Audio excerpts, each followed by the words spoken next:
open your eyes and ears. You're going to be hearing a great speaker. I've met him a couple of times now. Talk about something that's not only passionate to him, but something that we can apply to our lives every day here at the university, but also after we graduate and go on to our accomplishments after school. So now I would like to bring up Dr. James to give the formal greeting. So if everybody just give him a round of applause.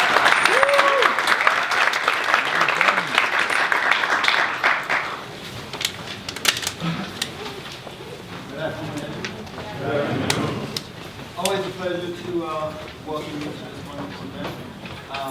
Great to see the turnout.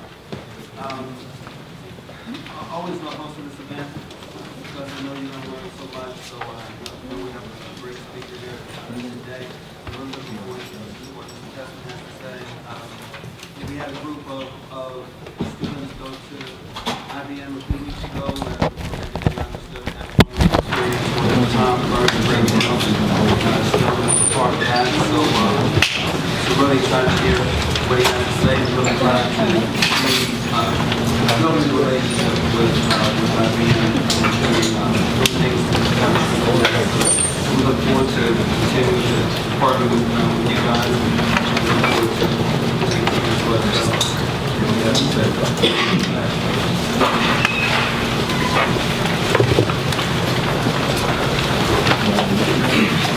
Good afternoon.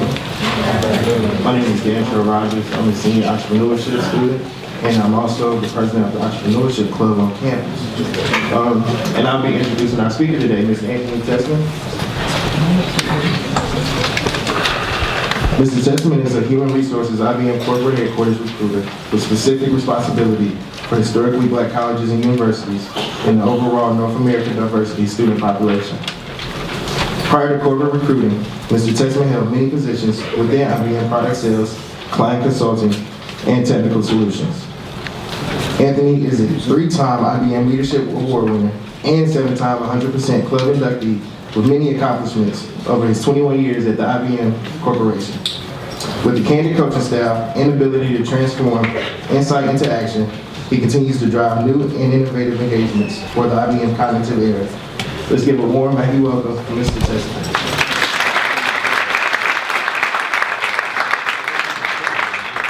Wow. You know, today I'm real happy to be here. How many folks I've spoke to before, or been on campus, or been to any of my events?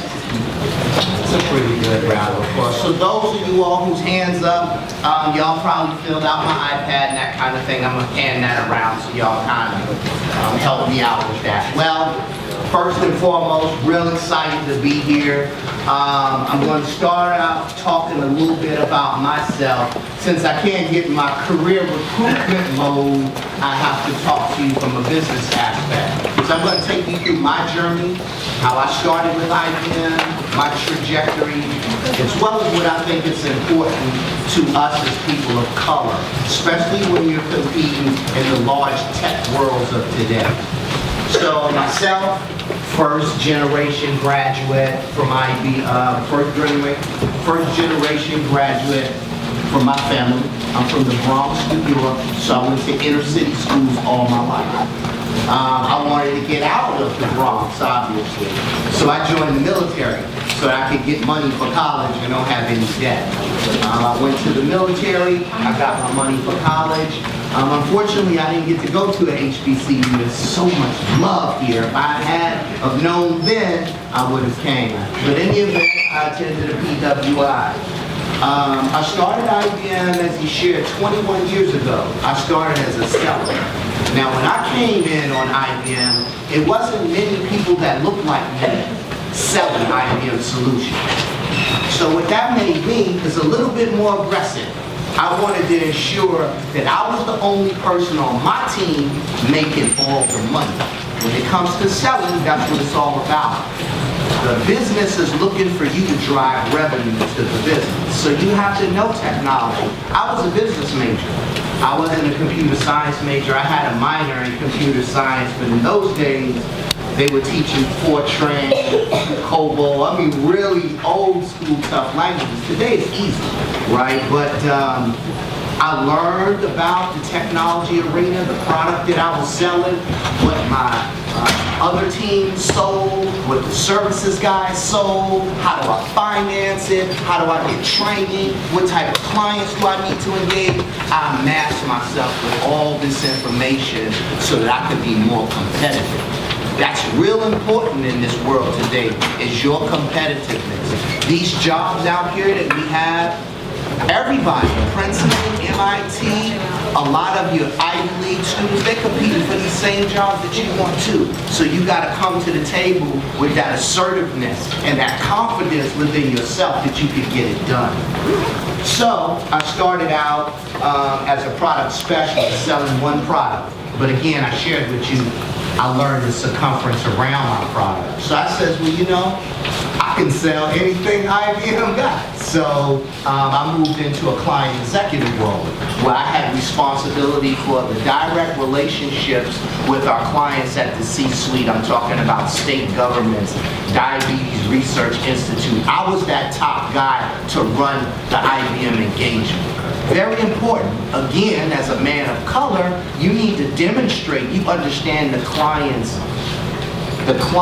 goals, what his competitors are doing, where they are in the marketplace, and have innovative ideas to help drive your client forward. The most important thing to have as any seller, whether with IBM or with another company, is to be what's known as your client's trusted advisor. Your client needs to trust that you have in the forefront of your mind the success of his business. Not how much money you're going to make or who you're going to be competing with. What about the success of my business, Mr. IBM? As long as you demonstrate that in any business capacity, the loot will flow. So always understand client value first. Not the client is always right or the customer is always right. It's about value. How can you bring that client to the next level? And when you do that, he will let everybody within his organization know to kind of only deal with you. So that's sort of my journey from a sales perspective. So after doing this very successfully for like 18 years, paid all my bills, you know, bought houses and all those material things. And another thing in the sales world, which is primarily for business, economics, and marketing students, sales in any business is the only job where you have untapped income. You can be a developer, you can be whatever, and you're getting a salary every 2 weeks, same check. But when you're a seller, you get a nominal salary, but you get commission based upon your sales skill and how many deals you close and how competitive. I'm talking $20,000, $30,000 checks, okay, every 3 months. So just, you know, keep it in your mind, sales is the only business and the only role where you have uncapped income. So after doing that for about 18 years, I said, well, I really want to change up in my 20th year. I want to do something more impactful. I've already proven myself. I had won all kind of awards, been all over the world. And at IBM, we have what's called a Black Executive Council. Those are the big wig IBMers that have been around in IBM forever and are black, right? And they have these meetings. So in any event, the opportunity presented itself for me to engage with the HBCU student population. But I wanted to be a little bit larger. You know, I wanted IBM to have a stake that we really needed to be addressing this with the seriousness. So thus, I'm a corporate HR recruiter. So that means all the business units that hire, security, development, T&O, sales, all of the, I have responsibility for recruitment for all those business units. Right? And I specifically focus on people of color. That's my role. And it's okay to say that in big corporate America if you're running a diversity route. So that's what I do. So approaching my 20th year, I says, what do I want to do? I want to do this recruiting.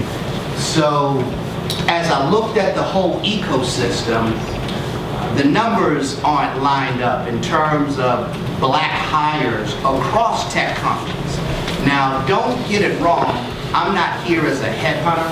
I don't have anything to prove from an IBM perspective. We've been hiring black people before the Civil Rights Act. We were hiring people who were lesbian, which called LGBT+, before it even had an acronym. They was in the closets, we was hiring them, okay? Right, you understand what I'm saying? So I don't have anything to prove. I'm not here because I need to get my black hire numbers up. I'm here because I love you guys, you know, and I want you all to be successful, right? A lot of us come from many different walks of life. You know, everybody don't have a silver spoon, and I know that. In corporate America, they don't really understand the culture of the HBCU like we do. So I am that voice within IBM to help you all be successful. So I have this up here, cognitive error. And so the cognitive error is really what IBM is all about today. How many people really know what IBM does? Other than y'all who've been to my events and stuff, right? Any hands? Any ideas? Don't be afraid, because I'll just call you out. I'll just call you out. All right, I am. So let's talk about the cognitive error. Cognitive is really about using data to make better decisions. That is the new competitive advantage for all businesses. So let's use the layman's example. I like Kohan shoes. Kohans are pretty expensive. Sometimes they can be like $280. That's a lot of money for some shoes, even if you get big commission checks, right? So what would you do if you see something you want to purchase at a price that's a little bit higher than your expectation? You're going to see where you can get it cheap. You might see if you can get a copycat brand. You're also going to check out reviews. Then you will also determine, well, do I want to do a mail order? Is there a store I want to go to? Are there different colors? So what are you doing? You're gathering all this data to do what? To make a better decision, to have clearer insight to support the decision you make. So that's what cognitive is all about from a business perspective. Businesses have tons of data, old data, data that's been around forever, and there's so many secrets locked and hidden inside that data that can help them move their business forward, make them more competitive. So that's what IBM is all about today. We're all about delivering value to our clients through data. We've always been that way, but it's now more prevalent than ever. You hear words like cloud, right? The cloud. That's client-server technology that's been around forever, right? They just put a sexy name to it, cloud. At the end of the day, how important is that data to you? So there's two components of cloud, right? You have hybrid, which is a mixture of off-premise and on-premise. So let's take your PC at home. Your PC at home, you got all kind of stuff on that PC. Pictures, you know, all kind of private emails or papers and reports or banking information, tax. That computer that you got at the house, that's your thing, right? So you're going to keep that on-prem. You're not going to put that out there in the cloud, right? So you got to understand there's a big difference. There's a lot of clients that don't want to put their stuff in the cloud. They want to keep their stuff on, or a mixture of both, a little cloud, a little hybrid. So it's really about understanding your client, understanding how data can be transformed into meaningful insight, and that delivers tremendous value to our clients. Some of the areas that we look for students in business. Most of you all are business students? How many business students? Let me see your hands, let me see your hands. All right, boy, that's a lot of y'all. All right, well, I was a business student, right? So everybody thinks IBM, you think IBM tech, right? That's the way I was when I was in college. I stopped by the booth, you know, got a little swag and everything. The guy was like, come on. I was like, nah, man, nah, I'm good. You know, I can't do that tech stuff. You know, I can't do that. Didn't think about them. And actually, the first company that recruited me out of college was Hertz. They worked me like a mule, so I left it as soon as I could. So I started out at Hertz, you know. I could drive anything on the lot, you know, all the perks was nice. But man, they was working me. I never had weekends off, holidays. Oh, it was a madhouse. IBM called. Hey man, look man, you looked at my resume, I don't like none of that tech stuff, you know. And they told me, it says, you know, we really don't want you for a technical role. We want to bring you into our summit sales organization. It's like, sales? I can do that, I'm with it, come on. So we take you through training, obviously, so that you can learn the products, learn that kind of stuff. So what I'm telling you is a guy from the Bronx, right? Loved my mom and dad to death, but they never went to college, you know. Mama was always, go to service, boy, that's what you need to do. And my dad was, you out of here at 18, bro, I don't care what you do. You out at 18. So, you know, it was like, wow, you know, I don't want to just get a job. And am I smart enough for college? You know, all those kind of things. And so the Army was be all you can be. 50 G's for college. Here I'm a kid from the Bronx. 50 G's? Yeah. I went and signed up. I took the little test, the little ASVAB test. It's like 5 G's because of my score. What? I'm ready to go right now. Can I get the check? So I went a different route to get my education. You all have an advantage. You're young, you're nimble, and you obviously are academically astute. You need to be out here competing. Now I'm gonna give you my vantage point from my recruiter hat. So I done gave you my love and all the reality. I'm gonna give you some realities from my vantage point as a recruiter, because I touch so many students. One of the first things I want to get you all to understand, business acumen. I don't care what your major is, what your background is. If you can't articulate your thoughts clear, crisp, decisively, with confidence, it's going to be hard for you, right? Or you just going to be passive and never move, right? Another thing in a big company, everybody ain't going to like you. So what? Am I exceeding my objectives? Not just meeting them, am I exceeding my objectives? That's the kind of guy I am, right? I'm all about exceeding. So I'm going to be me because I'm delivering. I don't care if you like me. Are you delivering? You know, so that's what business is looking for. So you want to always keep in the forefront of your mind, am I delivering success? Always, because that's going to keep you forward, that's going to keep you moving ahead, and that's going to keep you making some dough. So, business acumen, I find that, you know, we got to polish up on that. You need to be able to articulate your thoughts to me crisply. If we had a career fair, you know, I can't give you more than 2-3 minutes because the line's off the chain.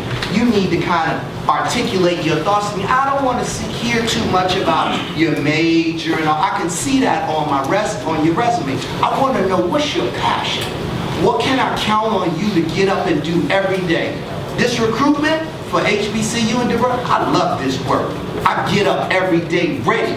I have problems going to sleep at night because there's so many things I want to do for my people that I can't get done. That's where you want to be. You want to be doing something that you're really passionate about doing, because that's going to exude from you in all aspects, and you're going to be successful. Don't take a job just because, oh, well, that's my major, but you can't stand doing that. It's going to show. So that's the first thing.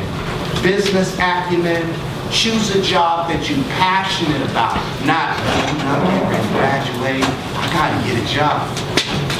It's up to you, right? Because you get that job that you're not happy with, you're going to be in it for a minute, unhappy to revenue and still climbing. So, you know, we've been doing this forever. You know, we may not be as shiny and out front like our competitors, but that's never been our style. It's that guy in the back counting the money. Let the other folks go out there and do all the front street things. So that's real important. Yes, young man.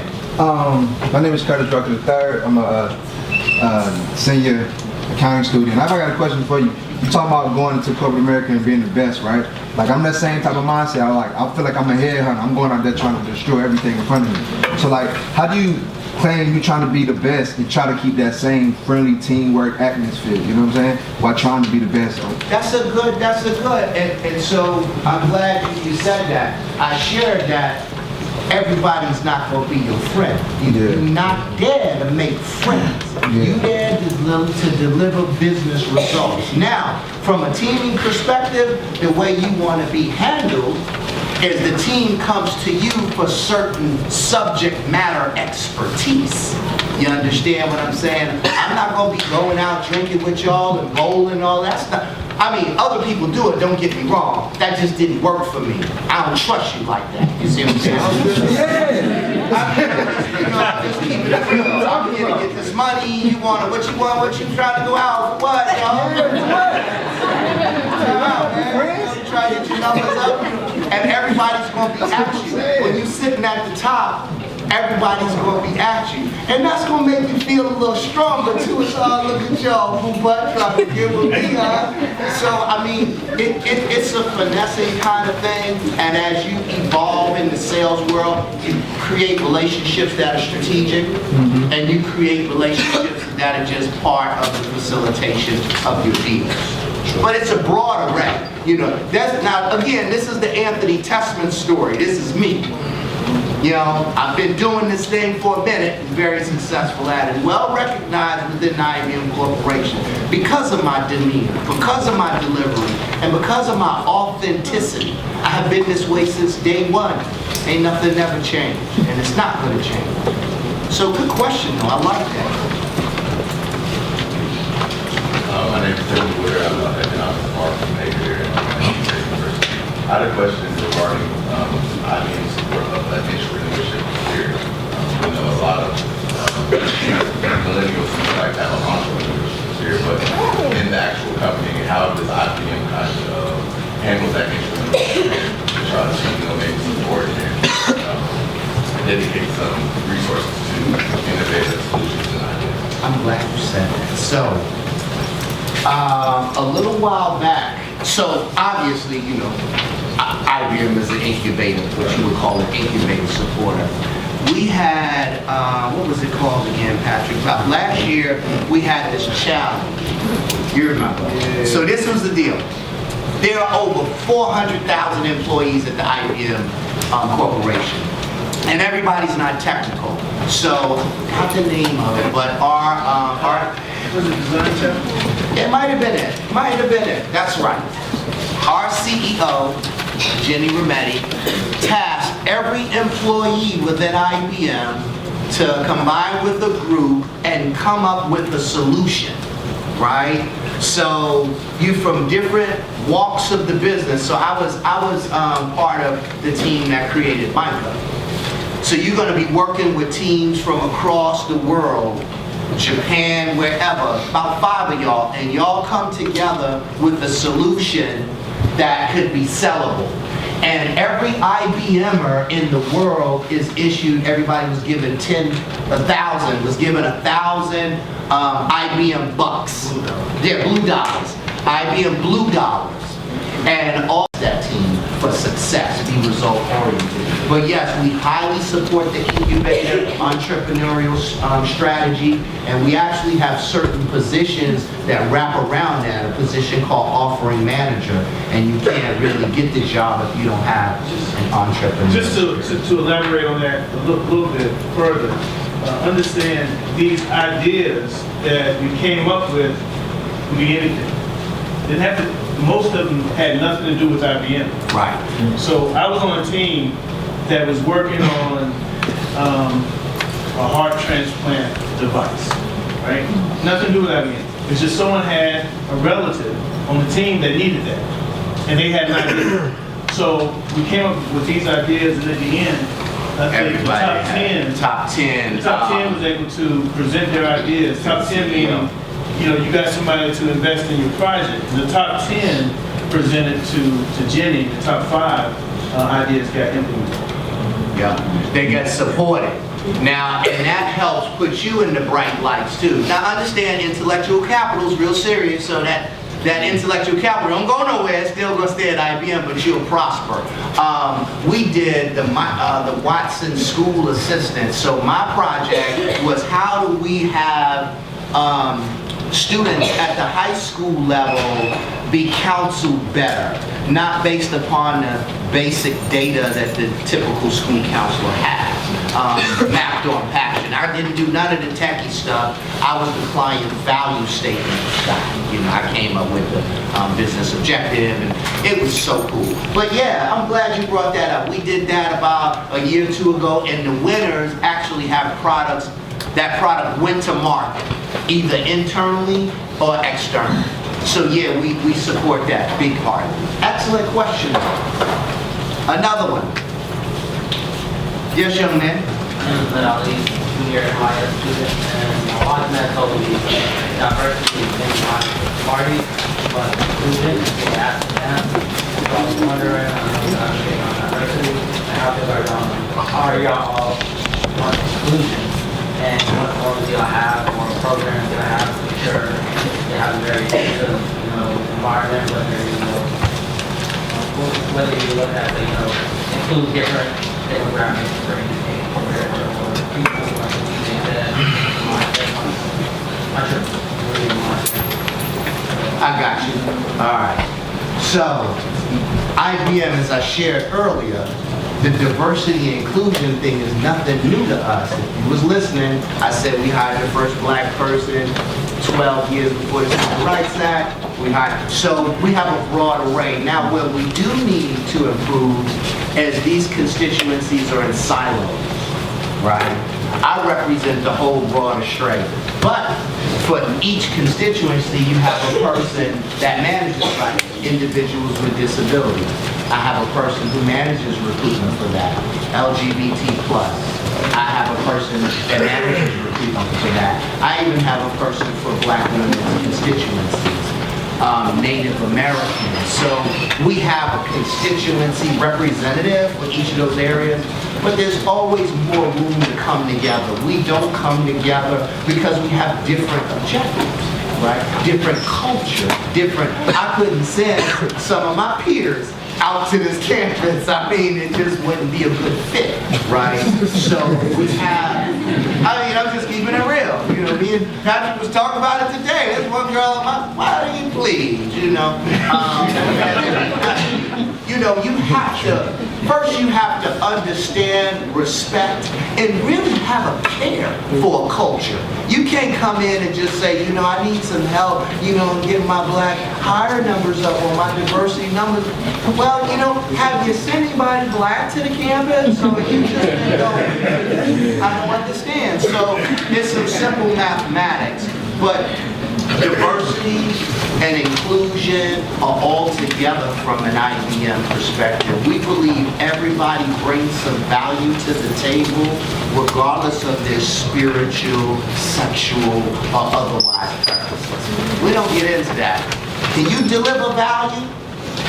Get it done. I don't care what you do. In fact, we have facilities, speaking of culture, in Minnesota.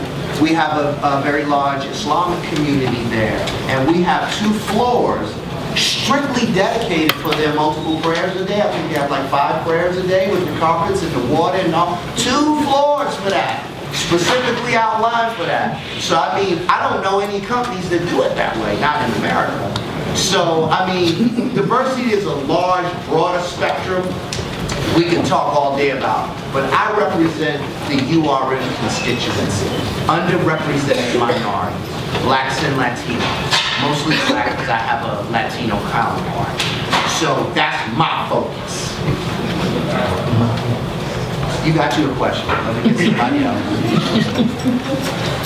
No more questions? Are you rubbing your nose? He's like, dang, dog, I was about to dig.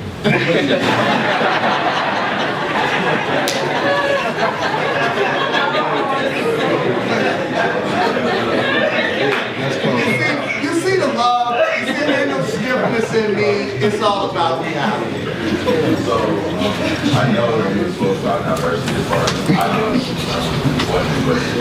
what is your diversity been like, diverse suppliers and actually kind of supporting the economic He was all right. He was there, but you So like, what has your diversity been with like diverse suppliers and what's IBM's culture or environment with supporting diverse suppliers and the overall economic impact of supporting those diverse Well, he got some good old questions. I like him. Let me tell you. So, diversity of supplier is critical in most businesses. Now, a lot of times it goes into supply and demand. Every company doesn't buy American and all work doesn't get done in America. So we have to really look at the investment. Now, when IBM buys from a supplier perspective, we do big, so we need to understand that that supplier is going to be able to consistently deliver what we need.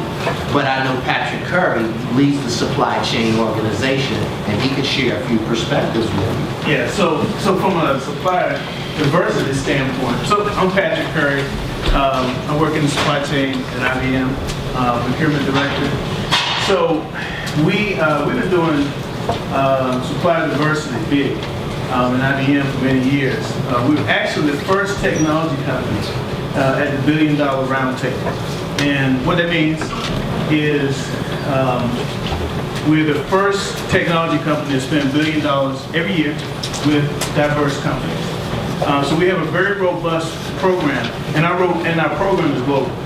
So we don't just look at it from the U.S. from a diversity standpoint. So I spent a couple of years in Japan, and we had diversity numbers in Japan, and I changed how we looked at diversity in Japan based on what was happening in Japan, right? We have the same thing in other parts of Asia, right? So supplier diversity is business to us because we like to spend dollars with people who spend dollars with us, right? So it's not a social program; it's a business imperative for us. Patrick, y'all know Patrick's an Aggie alum, y'all.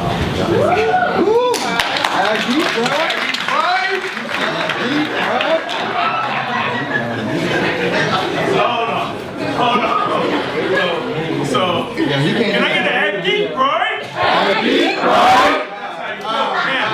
Now, I'm gonna be real. So the first time we had a program together, we had it in Atlanta.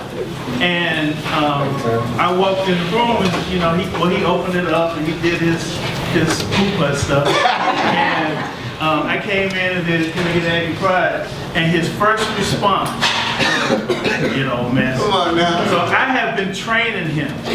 I have been training him on, so he's better than that. It was You see, a bad day. he's better than It was a bad that. He's day. better than that. But I've been training, I've been working with him. So, so I mean, we put a lot of effort and energy into growing this IBM relationship with you guys. Patrick has been instrumental. I've touched many of you students in many aspects. Some of y'all got some jobs, I know. How many of y'all got jobs in here from IBM? That's what I'm talking. I need more names. See, so now by this time next year, I need to see more names, more hands, right? More hands.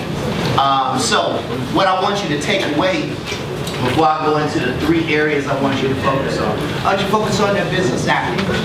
Really being able to articulate your thoughts crisp, confident, and crisply. Real important, business acumen. Speak to me, let me understand. Don't, get your thought together before you deliver it. Talk to me about your passion. What I'm passionate about, not what I'm going to school for. I can see that, What is it that you're passionate? If you don't have a passion, that's cool. Ain't nobody pressing. But I want to know your passion because that's the best way I can help you. Be you. You don't want to get into something to suppress the you. Let yourself be you. That's real important. I will never, ever let nobody suppress me. That's what drove me so hard and drives me to be better, smarter, sharper, direct. I love it. I do. So, you need to feel that way because the competitive nature is what gets you ahead. If you sit back and you wait for the next person to move you along, you're going to be sitting there. So you gotta know your skills. You gotta have skills. You know, you can't be whooping and you're a fool, but you gotta have some skills and really know how to apply those skills to compete. So I went through the cognitive era, which is really all about taking data and turning it into insight, right? Everybody heard that one? So I'm gonna move through to the slides that I think that are applicable to you all, right? So you know, this is the cognitive era. Are you ready to be an IBM?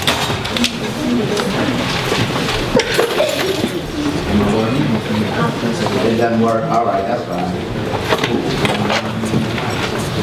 Okay, I went through this, right? You know, IBM conducts business in every free country in the world. These are some of the capability areas that we're looking for talent.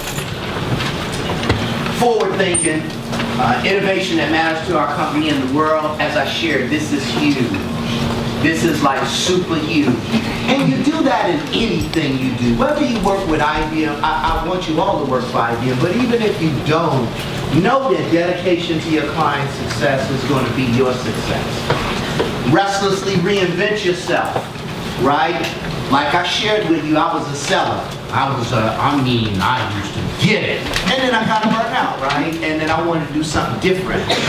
So you kind of think, how does a person move from sales to corporate HR? I did it, right? So you can reinvent yourself. Trust and personal responsibility, that's like real key. Trust and personal responsibility. If you say you're going to do something, do it. Because somebody else is waiting on your part to move something forward. I'm the type of guy, if you say you're going to do something for me or with me and you don't do it, I'm telling you, you get the mad face and disrespect from me moving forward. Because I can't trust you. You know, I got something to do. We all are in this together. So one of the things about managing teams is you allow the team to make decisions and execute, knowing what their objective is and the timelines associated with that. You don't say, oh, you gotta be trusted. Real important. All right, consultant. Now this is an area that we focus for business and a technical degree, but ideally businesses. You'll work directly with companies as part of teams to help solve business problems. That's what IBM does. We don't sell personalized widgets and devices. You know, we're about big business enterprise, complex business solving challenges. We don't make a bunch of little widgets. Here's the key attributes that we look for in a consultant. Right? Analytical thinker, transformer, you know, love a challenge, natural leader. He plays, still got to do some team playing, right? Yeah, I got you. What's in it for me? So as a consultant, obviously you can accelerate your career because you have the ability to help clients solve critical and complex business challenges. Right? Companies come to other companies for consultants to help them do what? To solve business problems. And another thing, to go back to trust and personal responsibility, let's just keep it really real. I sold in Georgia. In Georgia, that was my selling territory. I've sold in Little Wissy, Georgia. You ever heard of that? No. A man of color. Okay, up in Little Wissy, Georgia, when you get off the interstate, it's 12 miles of cotton fields. I was still getting it there. Trust and personal responsibility, right? Although I was a black man in a territory where they've never had a black IBM seller, Little Wissy, Georgia, the county. I closed the big, anyway, it was about they trusted that I could help move their business forward. It wasn't about the relationship, it was about the trust that they had in me, that I was their trusted advisor to help their business move forward. So that's super important. My time is up.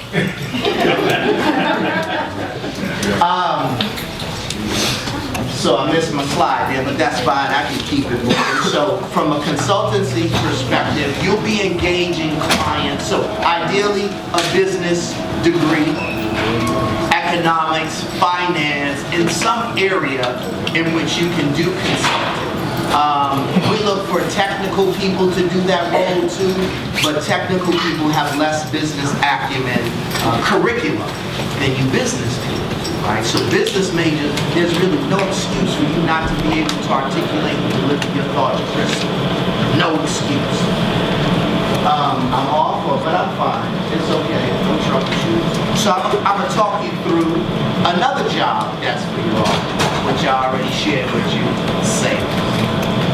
Sales is a tremendous opportunity for you to build your network from a client perspective, from an internal expertise perspective. So I had to know the service guy, the technical guy, the education folks, the financing folks, you know, lab infrastructure implementation. You just don't roll out solutions to clients. You have to do what's called a technical solution assurance to ensure they got the right power. Is it an uplift floor and all this stuff? You can't do all that by yourself. So you got to be able to lead teams in doing that. And that's the funnest part of it. So as a consultant, you can accelerate your career and you can get a lot of diverse project experience. You might work in healthcare today, tomorrow you might work in finance, you know, so it's a lot of movement available to you. And here's the career path. Now obviously as a consultant, you know, you're exposed to multiple opportunities, right? You might be a securities consultant and say, you know what, I really like this security stuff, I want to sell it. So you move from consultant to direct sales. Okay, this one doesn't apply. I'm going to only do business-based majors, right? We're going to have a lot of technical stuff, so let me get past that. Because, you know, I was a business major, so I got love for y'all. Offering manager, we were talking about this. This is ideally suited for undergrads with that entrepreneurial focus. So, as an offering manager, here is my product that I'm responsible for. I'm the offering manager for this product. I need to know the folks that finance it. I need to know the people that implement it. I need to know what type of businesses it's implemented in. I need to know what are the competitors. What is the trajectory rate of this product? Is there a competitive product? So I have this full circle of knowledge, right? And that is powerful because when you know all that about that one product, you can pivot in any of those directions because you're the subject matter expert on this product and you know all the resources to engage. Huge job, good opportunity, they're really growing that space. Mostly they've been picking folks with master's degrees, but not many undergrads, but it's growing. So that's the position that really has a lot of entrepreneurial focus. We got these mini incubators and all that kind of thing going on. Entrepreneur, right? Right there. You know, user-centric. So as an entrepreneur, you know the core value of your entrepreneurship is to understand the client or customer psyche, right? Really understand what's that client's buying trend, what's of importance to him. And that goes back to what I said earlier, data. Man, this is the only time ever. Wake your boy up there. You all right there, buddy? You got a long night.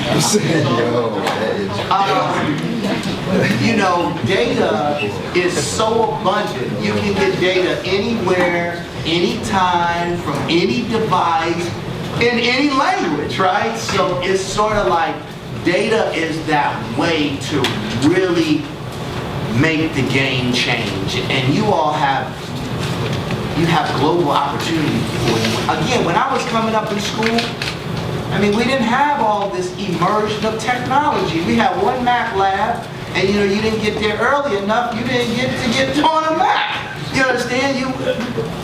Oh, don't let me get started. So yeah, you know, as an entrepreneur, you want to make a change in that product set. What's in it for me, right? You can be at the center of developing a whole new suite of market offerings. We really help encourage that. We encourage that and we help finance it and we help place you into leadership.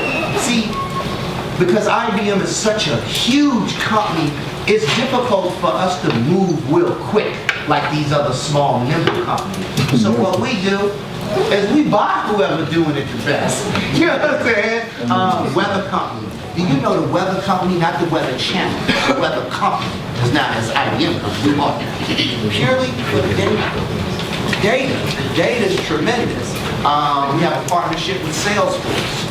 The data from the sellers that are on Salesforce from around the world, huge. Twitter, oh my gosh, the data. So we're all about the data because that's going to be the competitive advantage of the future.